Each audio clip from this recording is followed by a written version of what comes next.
What's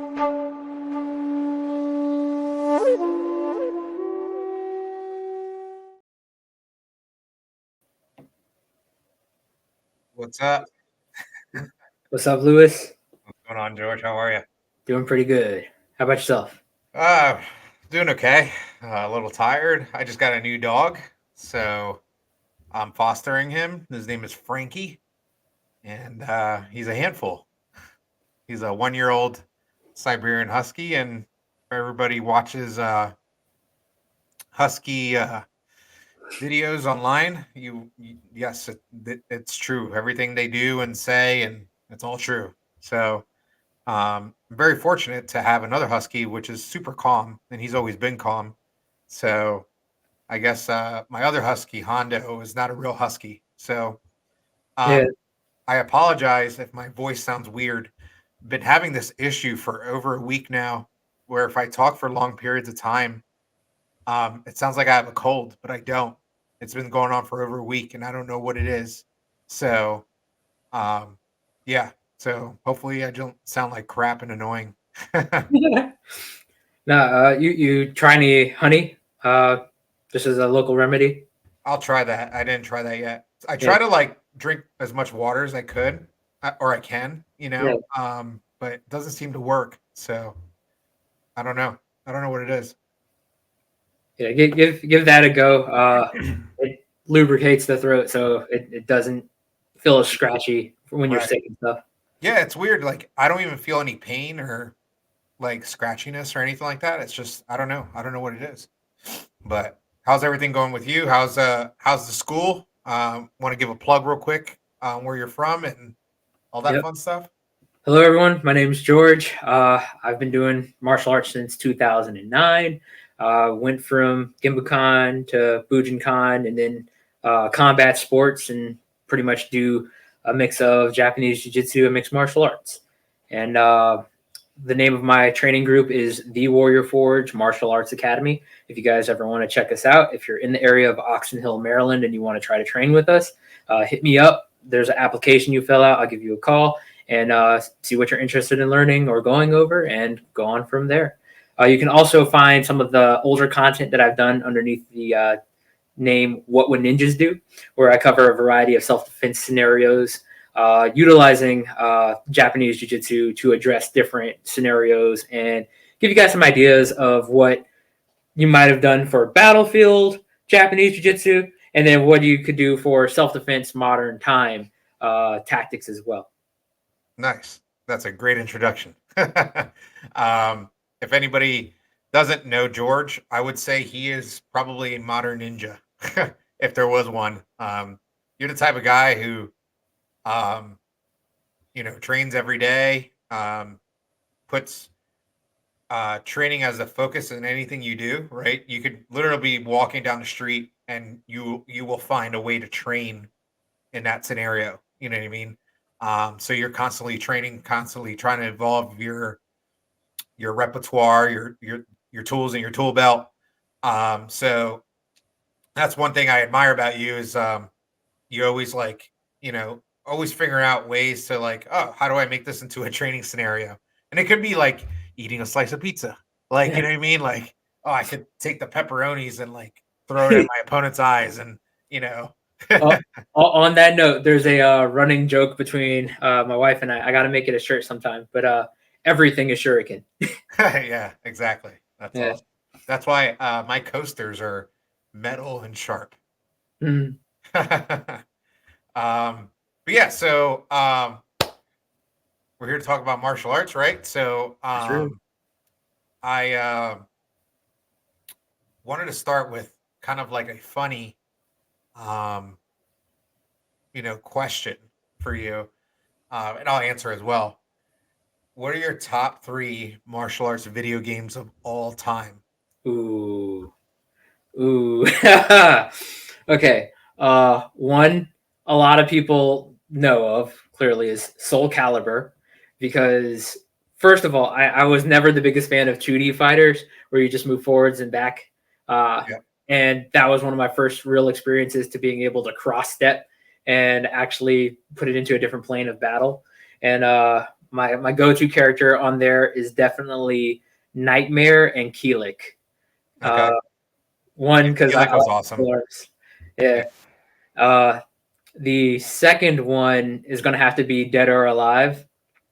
We have like a full ninja cast, clearly, that have some great techniques. But if you ever get to, did you ever play Dead or Alive by chance? Yes, I have. So like their grappling mechanics are really good. Yep. And if you ever get a chance and you haven't seen it, there's a really cool YouTube series called Dead Fantasy that utilizes characters from Dead or Alive and Final Fantasy. It just has them go head to head in a number of fighting scenarios through several videos. The choreography is immaculate. Yeah. The third one, people either know it or they don't, but it's called Bloody Roar. I don't know And that one. in Bloody Roar, you start off as a regular person and you're fighting and everything, but the story concept is that people have been genetically modified to be able to turn into essentially animal lycanthrope variants to be able to fight one another. So the main character when you first start off is a guy named Yugo who turns into like a wolf character, and you have a move set when you're a normal person, and then a move set when you turn into your animal counterpart.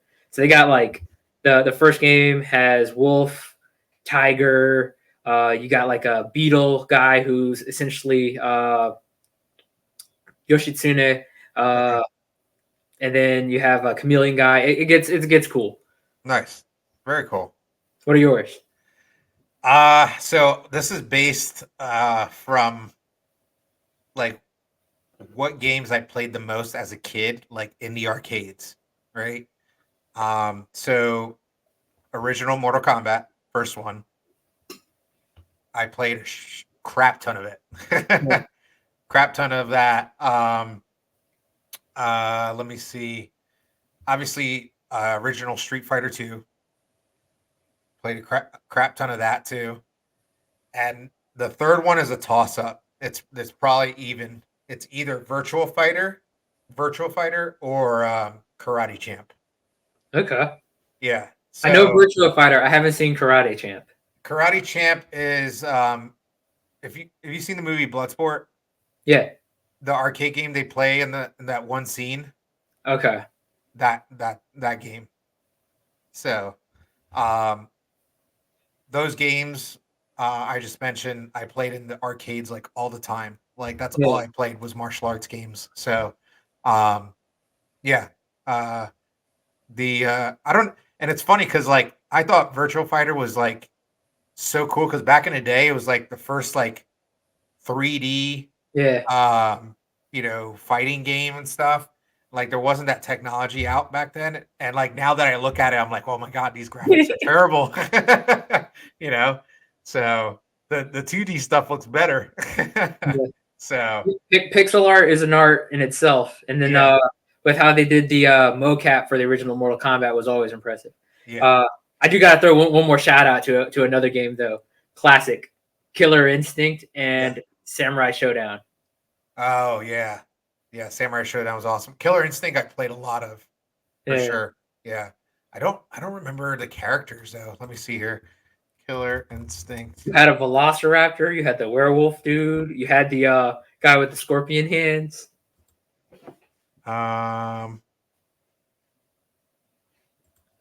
Do they still make that game? Seems I'm like not they do. entirely sure, but that's where the combo breaker joke comes from. And ultimate, Oh, okay.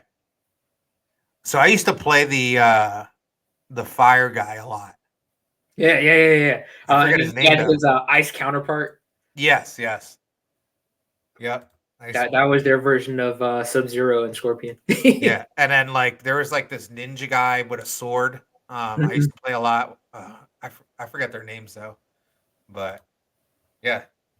So I know you had some specific topics you wanted to discuss tonight. Why don't you Yeah. shoot them off and we'll get started on those. So I got two topics that I'd like to discuss. The first one being types of traditional martial art practitioners. I say traditional because we're also going to cover like weapons and stuff in there too. But there's some stuff that happens in traditional martial arts that don't happen inside combat sports as much. The second topic is what exactly is pressure testing. It's a buzzword in the martial arts industry, and I'd like to flesh it out some so that people can go into their training and utilize it effectively. So, on the terms of types of traditional martial art practitioners, I gave it some thought, and I came with about like 6 main archetypes Okay. that I want to throw out there. Yeah. And I want to see what you think, and like if any of them like you're like, that doesn't deserve one, or maybe you have some more that you'd like to add in here. Okay. So the first category I have are the history buffs. So the people that get into martial art just because it has huge history, they like war, weapons, armor. They really just pick an era and they focus on that. Right. The second are people looking for community.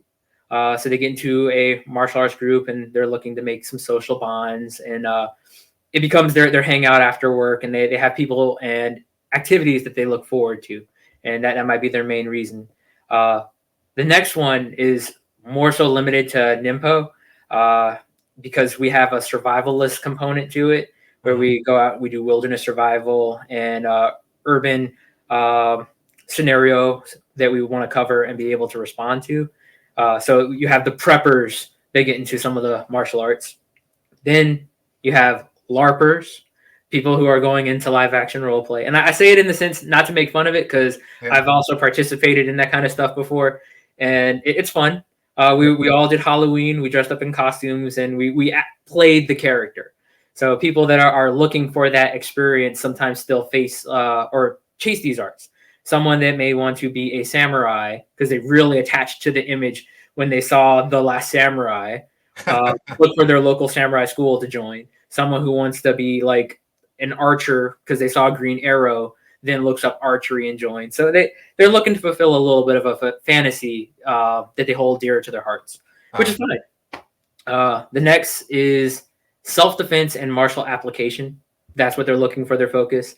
They may be working law enforcement. They're preparing for potential situations that they see on the news, and they want to be able to have some tactics to respond. They chase proficiency in martial arts for being able to actually apply the martial skills if needed.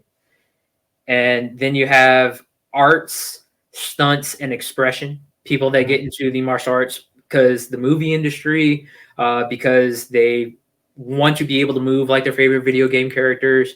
They're really just in it because they find it beautiful and fun in that instance. And then last but not least, all-rounders. One that tries to like dabble in all of them. And I bring up these different archetypes because I think it's really easy to say, oh yeah, I do all of that. But we really truly gravitate towards 1 to 3 of them the most. Right. And then the others we have to pull back from. Because everything that you say, every time you say yes to something, you're saying no to something else. Right. And I feel like that aspect shows into what you're training. So what would you say? There's one I want to add, and I don't know what kind of specific category it would be in, but I call it the dabblers. Yeah. Where you have guys that they will study like different arts, but only for a short period of time, right? And there's nothing wrong with studying like different arts or whatever. That's not what I'm getting at. But there's guys out there that will only take a martial art for like a month, right? Or 2 months or whatever, and then move on to the next one and then the next one. And it's funny because I sometimes I'll get them in my studio. I'm not sure if you experience this in your studio, but I'll get them in my studio and they'll brag about all these different martial arts they did. But what's that saying? A master of many is a master of none or something. Yeah. Right. And they usually have terrible technique. Usually, whenever somebody likes to train in different martial arts, I highly encourage them to gravitate towards one and really become a master at that one. And then kind of like what you're doing, you kind of mastered. I mean, you're still learning, right? You haven't like fully, forever a student. Forever a student. But like, your focus at first was Ninpo, Japanese jiu-jitsu, right? But Hmm. now, you're doing BJJ, you're doing judo, you're doing all these different things, kind of pressure testing and this and that. That's great because you kind of stuck with one, and now you kind of have your core foundation. Where I feel like there's guys out there that don't have any foundation. You know Mm. what I mean? So, but I don't know what category that would be in. You know what I mean? So Um, I've given that one a little bit of thought because I've experienced a few of those myself as well, and I feel that they fall under the community aspect. And reason being is because I try to do the marketing follow up questioning of how come you left that previous martial art? What are you looking for? right. And when someone comes into a school and they're doing more bragging than they are training, they want to be socially recognized, or they're looking for some sense of fulfillment through the social aspect of Yeah. appreciate what I can bring by being here. Essentially, even though they may have dabbled in a lot and their skills aren't there, they're looking for something to fulfill them internally. I believe. That makes sense. What would you say? Like, what two or three categories are you in? So first and foremost, I definitely want to pursue self defense and martial application the most. I love a lot of different sports, but a lot of the things that you can get out from doing a martial art, you can get more of doing a team sport or something else. The thing that martial arts has above all other sports in that region is self defense and martial application. So that's the first thing that I try to work on the most. The second, art, stunts, and expression. I saw my friend on here, the Night of Green. He said represent, and check his stuff out. We've actually been doing some rotoscoped fight scenes for one of his upcoming videos, and it's taken a little close to a year of being done, but the results are looking really cool. I'm looking for the final presentation pretty soon, hopefully. Um, but being able to express and capture our martial arts experience and put it into a form of media has always been pretty fun for me. And you can even see on what ninjas do. I have like a playlist of just trying to do some fight choreo. I've entered some small local competitions on YouTube, and it's been fun.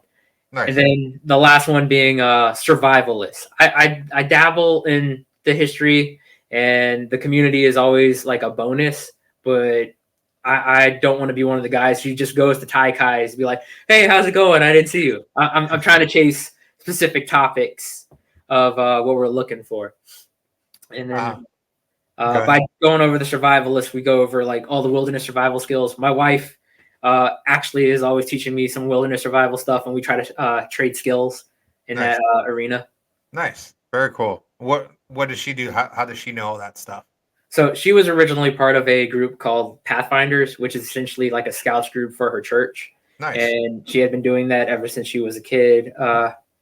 Till like now, she's still doing stuff and getting badges and stuff herself still. That's great. Uh, but by doing all the different skills, she's had to teach all the newer kids coming into as well. And I've gotten to help with some of those demos. And it's as easy as this. There's a lot of skills out there. Pick one to two, study that one to two, and try to do it in a month. And that gives you time to learn stuff. A lot of us are like, I don't know where to start. There's so much of it. Just pick one to two things and practice Right. it. Right. No, yeah, I agree. And it's like I feel like a lot of people just don't have basic understanding of like really basic fundamentals of survival skills and things like that. And it's like, if crap hit the fan today, Mm-hmm. or tomorrow, what are you going to do? If an apocalypse came, right? Mm-hmm. Zombie apocalypse or whatever, are you prepared? Can you think you can survive one day? You know what I mean? Yeah. So I feel like 90% of people can't. Yeah, and we're gonna get back. This is gonna get that plug in pressure testing. Are you Right. pressure testing your survival skills?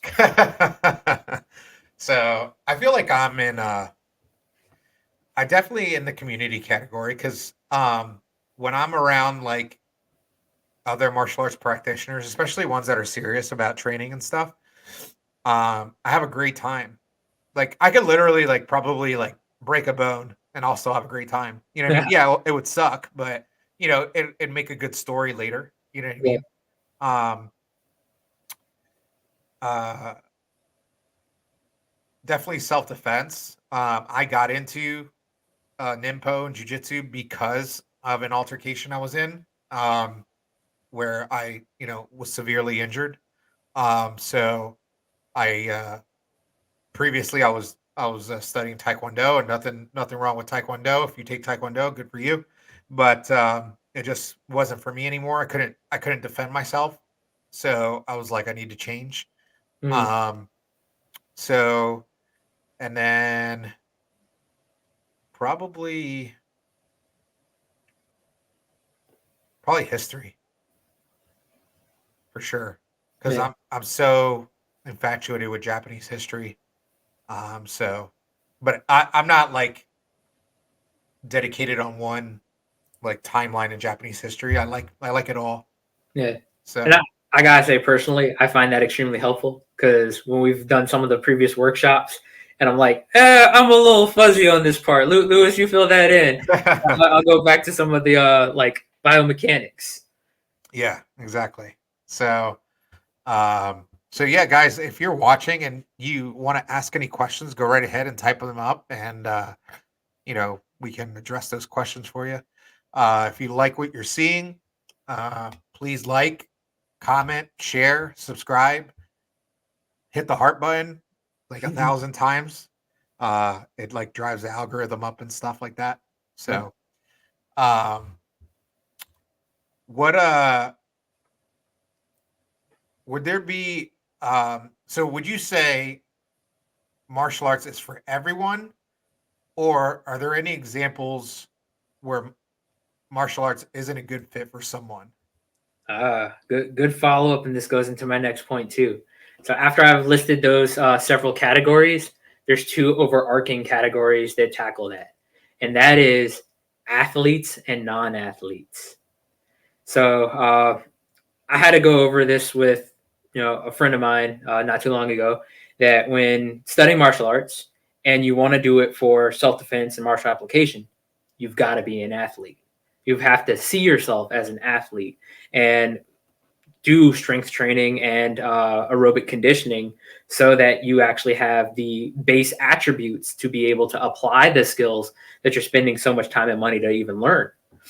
However, there is also the category of non athletes, and there is nothing wrong with not being an athlete and going into this, because if you're practicing this martial arts for another reason, such as personal fulfillment, your interest in the culture, or just because it makes you happy, then by all means, you should train martial arts because it makes you happy.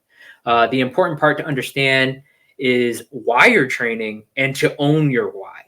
But to also not misrepresent yourself or your school or the art as a whole by knowing your why. If you go to your martial arts academy because you like the community aspect and you're training there, but you know you're not doing your aerobic conditioning on your own, and then you get winded running up 3 flights of steps, then you should not be saying, "Oh yeah, I train in this art and it's super badass. I can take down 15 people if you put me in a ring." Nah, know your why and what you're doing. Right. I think as long as you have your inner compass aligned with it and you're not misrepresenting yourself or what you're doing, then enjoy the martial arts. It is for everyone. As long as you have your reason, get out there and train. Yep.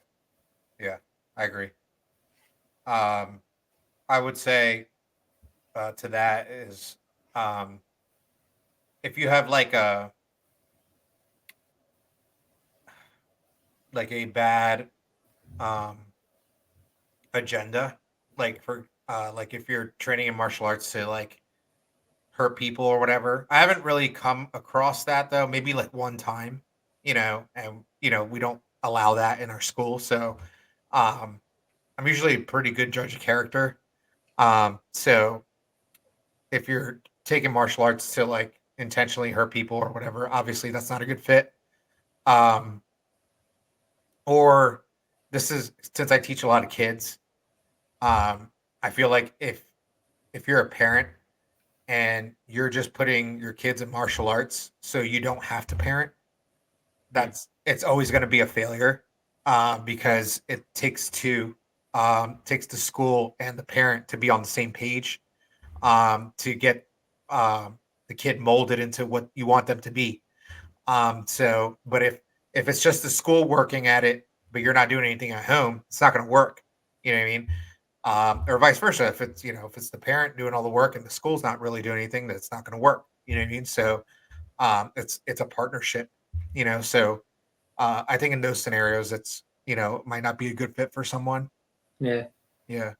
I don't teach kids yet too much in the martial arts, but that is a very important point.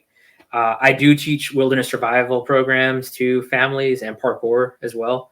And one of the main things that I like to try to throw out there is be an example for your child of why you want them to learn a set skill. There's a lot of parents who are like, "Oh yeah, go do martial arts." They've probably never done martial arts themselves. They're not doing martial arts at home with their kid. So why, when your child looking at you as a parent, would they find martial arts to be a valuable skill if you aren't showing the value by doing it yourself? So like when you offer family programs and stuff like that, Mhm. I'm that's the stuff that gets me excited of, hey, look, a mom is training with her son and daughter, or the dad is showing up and being part of the class and watching one another grow. Yeah. It's a good example. Yeah. I agree. That's a great way to put it, because usually the students that stay the longest, like the kids, are Mhm. usually come from parents that are super into it, and they don't even have to take the parents don't even have to take martial arts. I mean, if I've had entire families take martial arts at my school, and yeah, they stay for long periods of time because they have something in common or whatever. But you don't even have to take the martial art. You just have to be into it. Mhm. Are you talking about it at home? Are you like helping them practice at home? Are you um, you know, really uh indoctrinated in the culture? You know what I mean? Because if you're just dropping off your kid because it's an activity for them to do, and like you hang out in the car, and you don't talk about it after class, at all or whatever, you're not going to get anything out of it.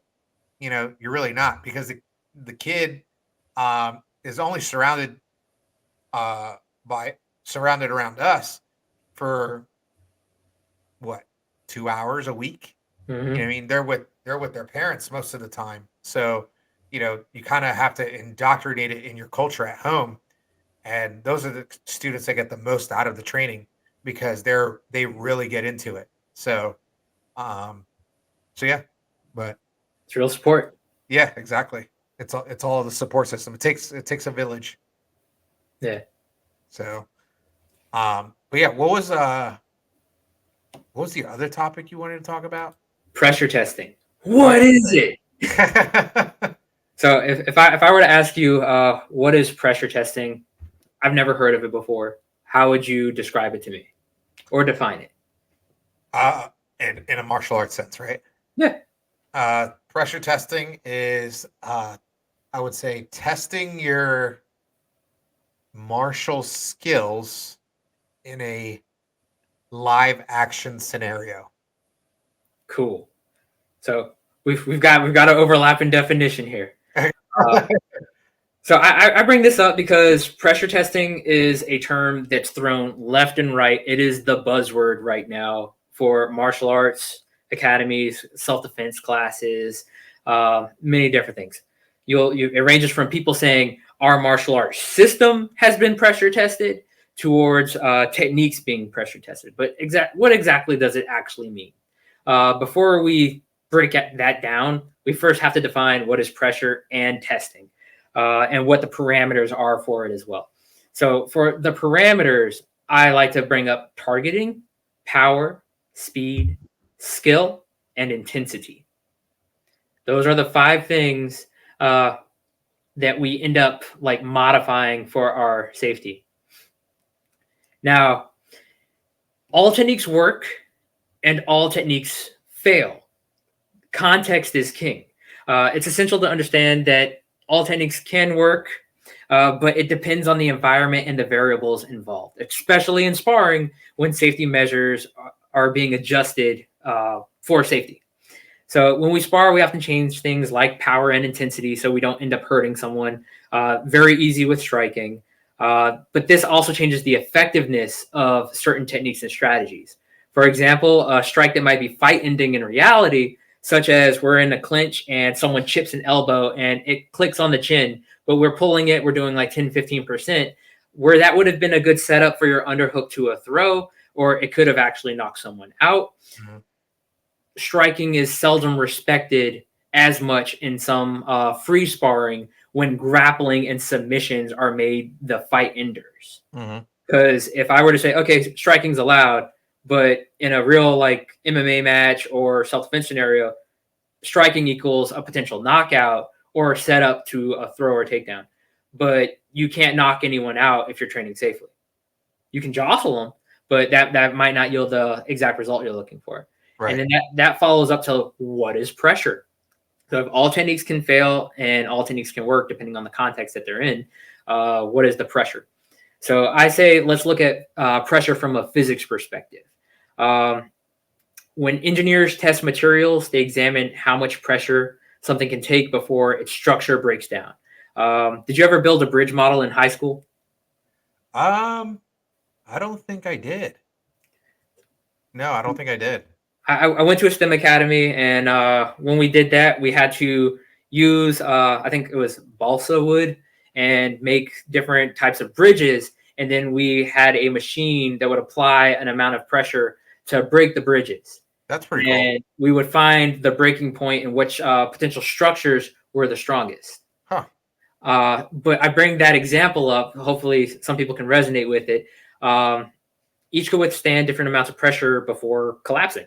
And just like bridges, every martial arts technique or strategy has a breaking point. Mm-hmm. There is no perfect technique for all situations, just like there's no one-size-fits-all bridge for every community or traffic type. Right. And variables such as material types or the skill of the construction team affect how a bridge holds up. Similarly, in martial arts, factors like body type, experience, or situations affect how well a technique holds up under pressure. Now, I found that to be a really cool analogy that just popped up into me when I was thinking about this, of think about all the different techniques, and now not only were we all building bridges with the same equipment, now we have different people which could represent different materials. Mm-hmm. And different materials have even further effect on the potential pressure capacity for when a bridge will collapse under pressure. Mm-hmm. This goes into the martial art techniques as well. So we've defined pressure as being a breaking point, or should I say pressure capacity, of what a martial artist will have to deal with when that's put on them. And Knight of Green follows up with saying, how would people pressure test safely? We're getting ready to get into that. So now we're on to testing with that pressure. So when it comes to testing techniques in martial arts, the goal is to create controlled situations where techniques can be applied safely while still offering valuable insights for growth. Unlike static materials, people can adapt, grow, and learn, though. And as instructors, we have a responsibility to facilitate pressure testing in a way that challenges our students without breaking their spirit. The aim is to find that area where a student's techniques or strategies fail, helping them push beyond their comfort zone. But the goal is growth, not leaving them feeling defeated, but confident that they can improve and eventually succeed through their training. Mm-hmm. And I feel like you can see both extremes on YouTube of people doing techniques where they never fail because the uke is giving them everything. Yeah. And then you have other ones of like, what are you doing? You're stupid. They're yelling at people's faces, essentially mentally breaking them down and showing them that they failed and died multiple times and trying to elicit that fear response. Right. But these are two very ends of the extremes. You need to be on the cusp of failure to experience growth. If you're constantly failing, you're going to think that the techniques don't work. You suck. There's a missing factor. but essentially it ends up being a negative feedback loop that either makes you think all of your techniques work or that none of your techniques work on both ends of those spectrums. So now we have the concept of doing testing in a manner that facilitates growth. And then pressure testing isn't just about fighting. There are factors like speed, power, skill, level, and intensity that all influence whether a technique will work or not. Again, striking is a great example, often under-respected in sparring for safety reasons. How often do you tell your students to go 100% full out on striking? Yeah, never. Yeah. Unless they're hitting a bag, but that's not pressure testing, right? So it's a pressure testing of their strength. Yeah. So now that they know that if they hit as hard as possible, that their technique for their wrist alignment is correct and it doesn't buckle under pressure. Correct. So there are all these different drills that cover one another and essentially protect their flaws. No one drill is perfect. Otherwise, your training opponent would be like maimed or dead doing the techniques that we do. So a technique like a light knee strike to the face when someone going on a single leg. Again, if you're not doing it, they'll continue their single leg. They'll take you down. They think that their technique works, and now you're like, oh yeah, knees to the face don't work. Essentially, what you reward is what people believe in and do. That's why I hate. You made a good point about there's not one technique that is perfect for every scenario. It's what I hate when you see online sometimes, and it's usually with female coaches that are teaching self-defense. Not, they usually say, well, just hit the guy in the groin, hit your assailant in the groin. That's not always going to work. And, I've been hit in the groin, and I could still keep fighting. Yep. You know what I mean? Like I got hit in the groin when we went to the Tai Kai in England, Shisenkan Tai Kai. I got hit in the groin there doing ronderie with someone. I mean, it hurt. Don't get me wrong. I was like, oh, man, this hurts. But I still didn't stop, moving. Yeah. You know what I mean? I just kept going, so, but, yeah. Anyway, I just wanted to. No, it's right on. And this is a phrase that I thought was, splendid, okay? Your pressure testing has an expiration date. Okay? Because techniques that work today might not work tomorrow as your training partners grow and adapt. True. But the people around you are changing, and you could be tired tomorrow. You're like, oh, yeah, I have a great front kick or a great uchimata, but you did leg day yesterday. Right. And it actually hurts you to raise your leg. Or you do great uchimatas, but unfortunately you got kicked in the knee and now you're in a leg brace. Right. Does your pressure tested technique still work? That's true. So that's why I define pressure testing as a tool for martial artists to work on applying techniques and strategies using the progressive overload concept. I'll say that once more. I'll put that on Wikipedia. Yeah, I'll drop it in the thing real quick if you want to put it up. Let's see. Give me 1 second, y'all.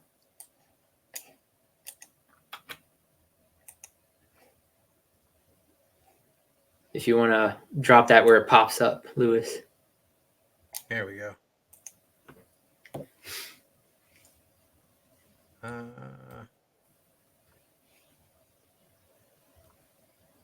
Let's see. So it'll pop up eventually, but I'll read it out one more time. I define pressure testing as a tool for martial artists to work on applying techniques and strategies using the progressive overload concept. There we go. This continuously increasing the challenge in a controlled way. Nice. Now, for those of you that never heard of the progressive overload concept, that just means that we have to slowly work to the growth, out of your comfort zone to the growth zone. So if you're doing weightlifting, nobody tells you to lift a weight that you can't lift on your first day. They say start off with 15, 20 pounds, do that a number of reps, and then next week we'll go to 5. Next week, 5 additional, we go to 25 or 30, and then we keep doing that. And then you have a deload week where you let your body heal, you lower the stress levels. This all gives your body time to adapt. And then you crank it back up next week, and you should be eventually lifting more than you've ever lifted before. And this goes directly into your martial arts training of you need to be able to train to a point of failure and then scale it back. And I generally aim for around 70% success rate during practice for my students and myself of saying, hey, I want you to resist this much harder while I do this armbar escape.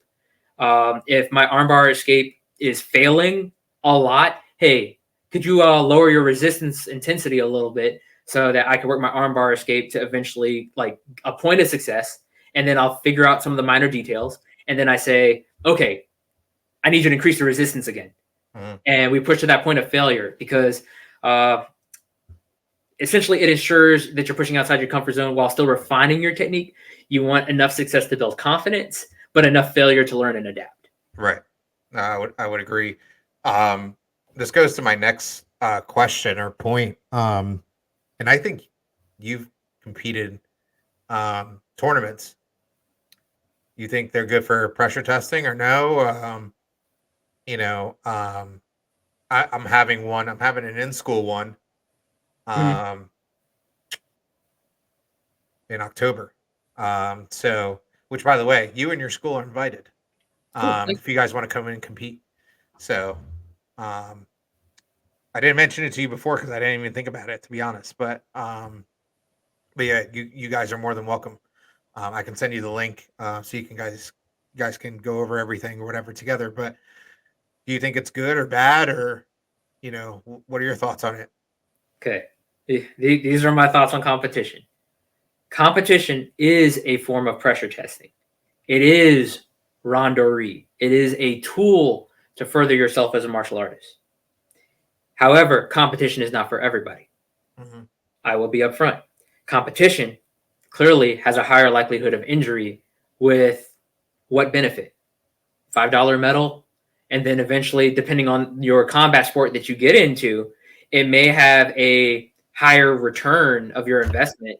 If you get into amateur boxing and then you go up into professional boxing, then you earn yourself a title, then you start making in more money. But then if you're going to a local BJJ tournament, for instance, and you go in, someone goes a little bit harder than you intended, and they essentially knee bar you, and you didn't tap soon enough, or because it's the ref's job to stop the fight. Right. And a person may crank harder than what they normally do at your school. And it's your job to protect yourself at that point. Yep. But you have a higher risk of injury, and depending on your cost to benefit ratio, you have to decide whether that's worth it or not for you. I personally get a lot of what I feel people get from competition just by training with people that I trust to push me harder. Now, yeah, they're not total strangers, but also because they're not total strangers, I know that they're not going to do a wrist lock on me 1,000%, because that's the only way sometimes to get a wrist lock is to go for it, because if you go slowly, it's easy to defend. I think it's good in the sense to tournaments are good to know kind of where your skill sets are at against an opponent that's not compliant. Because not a lot of students are like you in the sense of, let me try to fail at this technique to see where the collapse is, right? Yeah. So I can improve, right? More students are like, oh, I'm really good at martial arts, so I don't really need to improve or whatever, and this is usually coming from like younger guys or kids, you know what I mean? Or like I'm really good at, I don't know, I'm really good at throws, you know what I mean? I don't need to work on throws, because I'm so good at them, but they never actually try to do them against a person that wasn't compliant, right? Yeah. So I think tournaments are good in that sense, where it kind of pressure tests you on, your technique and see what you're good and not good at, So that's why we're having it. It's just to I guess, give the students a sense of, you know, a goal, right? Mhm. I want to get first, second, or third, whatever. Um, it's going to teach humility, right? Because not everybody's going to win, right? Um, it's, not everyone's going to dominate. You know what I mean? You're going to see where your holes are at, and then it's going to give them a second goal, as in, I need to go back to class and improve on XYZ, right? So that's why we're doing it. Yeah. So I'm not trying to compete in any tournaments outside of my school because I don't trust, like you said, I don't trust anybody, and I wouldn't want to put my students in like danger. Not that they would get hurt or whatever, but it's a possibility. You know what I mean? You could get hurt inside a dojo too, but Yeah. you know, It is definitely a possibility, and this also comes into a another aspect as well that I had thought about. Essentially, what is Nimpo's highest performing stage? sorry about Yeah, that. I have a little yapper. He just yaps, yaps, yaps. Hey, Louie, be quiet. You met Louie. yeah. So, what was your question again? Sorry. My question is, what is Nimpo's highest performing stage? What do you mean by that? Like stage? So for a boxer, it might be the Olympics boxing. Oh, like performance stage. Yeah. I mean, there really isn't none. You know what I I mean? have to say a Taikai. Well, yeah, I And guess then, you're right. A Taikai, yeah. so you have a Taikai. And then when we go to local, I would say it's our outward demonstrations. And they still do those in Japan as well. Yeah. Of saying, here is our martial art. Here's a sample of it. If you like it, come train with us. Right. But for a lot of the traditional martial arts, those are, at least for the Koryu, the old school stuff, those are kata demonstrations. And then if you go to wushu, taekwondo, karate, wushu, you may have some of the expression. Look at my performance routine. Karate also has the performance routines. And then in karate, depending on which style, you have your sparring for your points and your awards. And then for judo, same thing. Right now, judo's highest performing stage is the Olympics. Yeah. And the Olympics has changed judo. So judo as a whole, how it used to have leg grabs and part of their throws for takedowns and other stuff. Then for the Olympics, they removed it, from my understanding, because it looked too much like wrestling. They needed to present it in a way that looked more of the stand-up throw-focused sport that it is. And they removed the leg grabs. Mm-hmm. But with that, now it is difficult to find a judo school that actively focuses on the leg grab versions of the techniques to preserve and utilize it, because they're training to perform on their highest stage. So you perform well at what's measured. That's and true. When you start focusing on that, which is, your stage, your training will reflect that. Right. So for having competition as a goal, it is a very good thing. And this is also, like, you may have seen my post a little while ago. Back in July, I went to go train with a Kudo group in Colorado. Shout out to Iron Forged Martial Arts.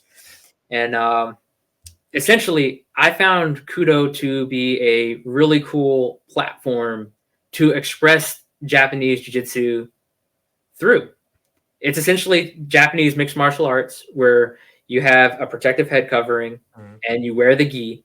You only wear these mittens, not gloves, almost mittens, because they're just covered enough to protect your hands from hitting the face guard, which may have edges where the holes so you can breathe. And you can do your throws, chokes, joint locks, striking. It's all there. But the founder did it in a manner where everyone should be able to do it and to learn self-defense skills. If it works in their rule set, you can do it. And it is generally focused on a really good platform of keeping you safe. One instance to bring that up is like the ground and pound. If I were to throw someone and I do a really solid throw, I get neon sternum, and then I start throwing punches. If they were making contact, I'm essentially playing paddleball with someone's head between the mat. Right. And that could, for an office worker that's coming in to learn martial arts, that could make him never want to show up to martial arts ever again. Right. But their rule set says you could get neon sternum or neon belly and simulate strikes from the top, which lets you know that if you're holding that arm and you're getting like 4 unguarded strikes, you get your set amount of points or whatever that move you towards victory. And you just need 8 points for an overall win.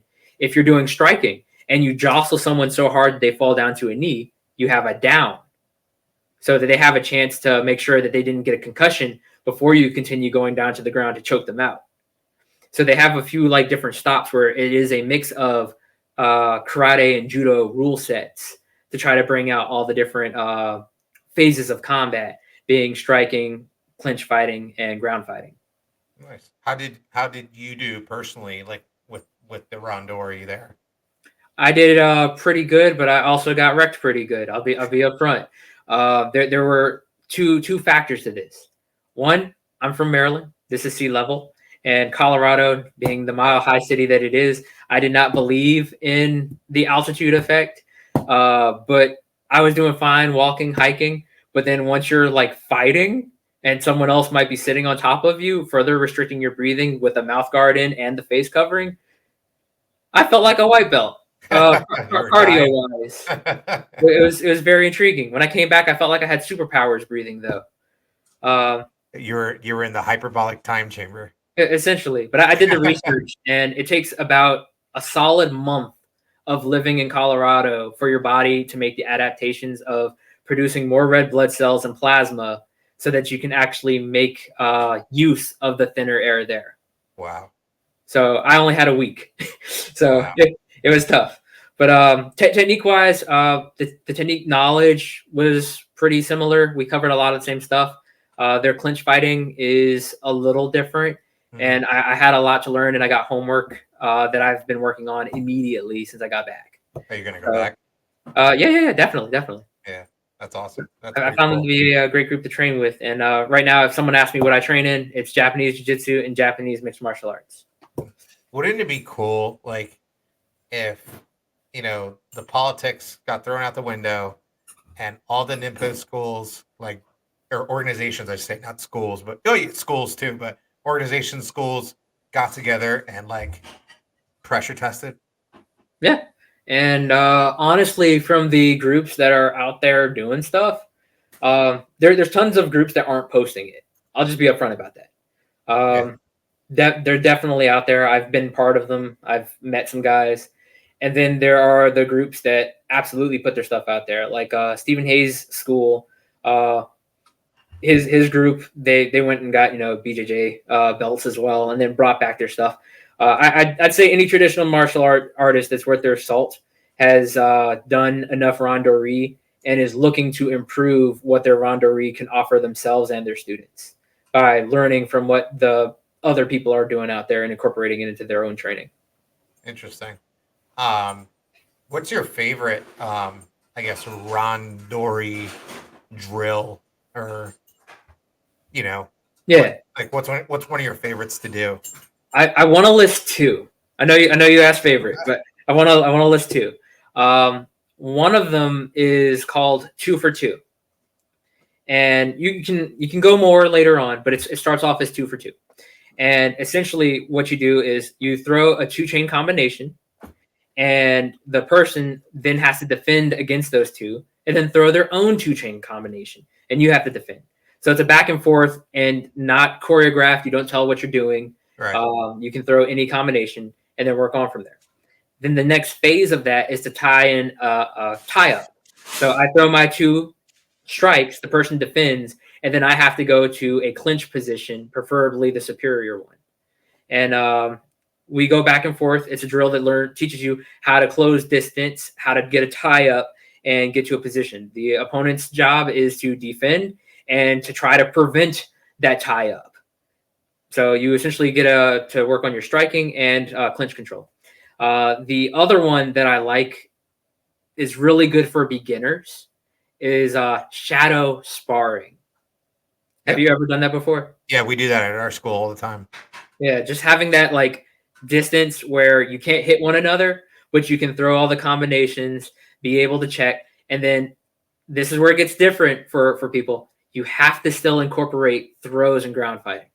Someone has to do shoots, someone has to do sprawls, even though you're not grabbing one another. Someone has to like emulate doing Morote Seonages, and someone has to do Ogyaku escapes. Mhm. Um, I feel like that part's slept on if a coach isn't out there to call it out to get them out of their comfort zone and break the mold or their patterns to try out different stuff. Yeah, that's cool. Yeah. Those are my two favorite. And I want to say for the shadow sparring, we've been doing Bojutsu for the year, and we've been doing shadow sparring with Bojutsu as well. Oh, nice. Yeah. So all the same drills I've learned for unarmed, I've been trying to incorporate into our armed training as well. I think we're working on Bojutsu in a few weeks. So I'm gonna have to add that in there. Yeah. It's Yeah. good.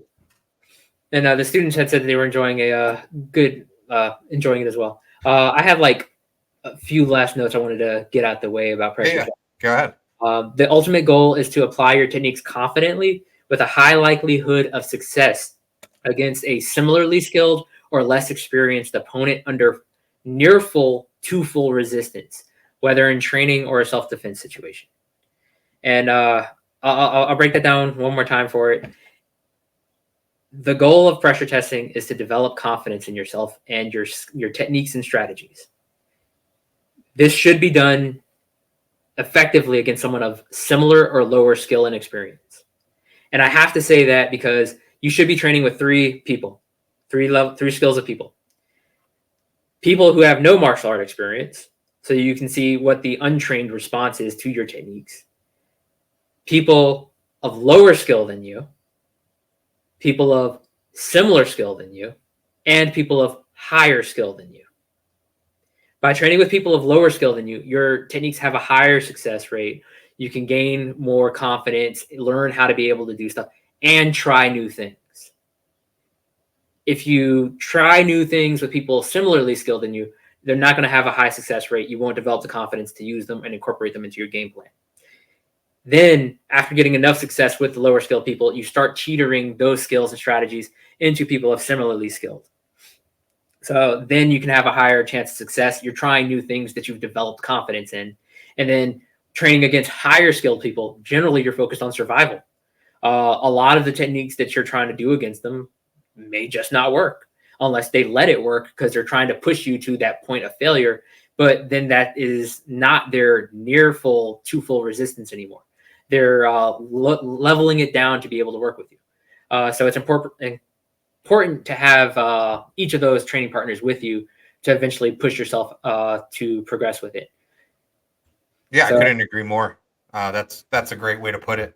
And I never thought about it that way. You know, I've always done it that way. Mm-hmm. You know, being a student, working with beginners, intermediate, advanced. And I know the pros and cons of each, but I never thought of it that way, like the way you put it. Yeah. So. And if you have a game plan, you should let me put that up there too.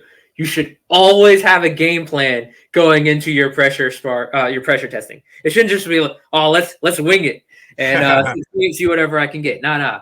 Try to have a focus. For myself, if I'm working on a position, I'll often ask to start in that position, and my training partner would be cool, especially if I'm giving them, hey, do you want to be on top of side control? So I can go ahead and fail and try to get good at this one thing that I'm working on. They're like, yeah. And then if they need to every other round pick their position or whatever, I try to always go in with the goal of something to work on in each of my sessions, and it's a very important part. That's cool. That's awesome. Any last comments or points or anything? For all my martial artists that are watching, I hope you guys enjoyed this. If anything that I've said has resonated with you, please follow my social medias. What would ninjas do? The Warrior Forge Martial Arts, and think about yourself and your training. Reflect. None of this is a jab at anybody. All we want you guys to do is reflect, see where your compass is pointing, and if you need to make some adjustments to choose a new course, do it. Have you pressure tested your techniques recently? Are you consistently challenging yourself? If you're not pushing outside your comfort zone, you're missing out on growth. Keep testing, keep learning, keep evolving as a martial artist. And one of the things that I like to chant to my students: fail forward. Yeah, that couldn't put it better myself. I think one of the hardest things for people to do is just walk through the door at a martial arts academy. You have people that want to do this, but Mm-hmm. they're scared because they think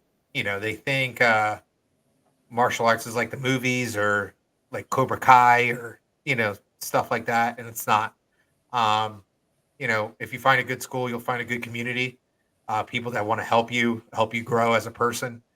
Um, and yeah, the I always people. I had one time a guy come in, and I don't know. I can't remember if he enrolled or not. If he did, he's not around anymore. It was like short lived, but he literally said that he came to our school 4 times before walking in. He sat in his car Mm-hmm. and was watching from his car and came to the school 4 times. And he wanted to come in each time, but kind of psyched himself out because he didn't know what to expect. Right. So I know some of you guys out there, you know, again, the hardest thing is just walking through the door, or parents, same thing. Hardest thing um, to get your kids on the right path is just walking through the door. So just walk through the door, take a free class, see if you like it, and you know, 90% of the time you're gonna like it. Yeah. I'm dead serious because like it, we hardly ever have anybody that doesn't that says, "Oh, I don't like this." You know what I mean? So it's a lot of fun, and you get a good workout in, and you learn some cool stuff every day. I'd say that that's a big point too, right? Lewis, do you not design your classes to be fun? Yeah, yeah. Yeah. So all And my classes are fun. Even my adult classes, you know what I mean? They're fun. You know what I mean? We're mhm. not we're not some like drill sergeant school. You know what I mean? We want to make sure students come back and have a great time. I've been to drill sergeant schools, and they're out there. Yeah. Uh, but like that's one of the things is like, please, if you're interested in martial arts, try a trial class. Yep. No commitments. I've had people like tell me their zip code. I find 5 academies around them. I help them research about which academies to try out. Guess what? I will never see $1 of that. I don't care. If you're Right. interested in martial arts, try it. It's awesome. Right. And I've even had people come to my school and they're like, "This isn't for me. I guess I was looking for something different." And I'm like, "Okay, where do you live? Do you want to try this? Here's their contact information." I martial arts in schools for the students, you have to be for one another. Yep. There's a vibe check that works both ways. Yep. Yep. I always tell people, uh, you know, we're not for everybody. So, if you kind of don't align with us, I'll send you down the road to some other schools I recommend. You know what I mean? But we're Mhm. definitely not for everybody. It's got to be a good fit for both parties. Yeah.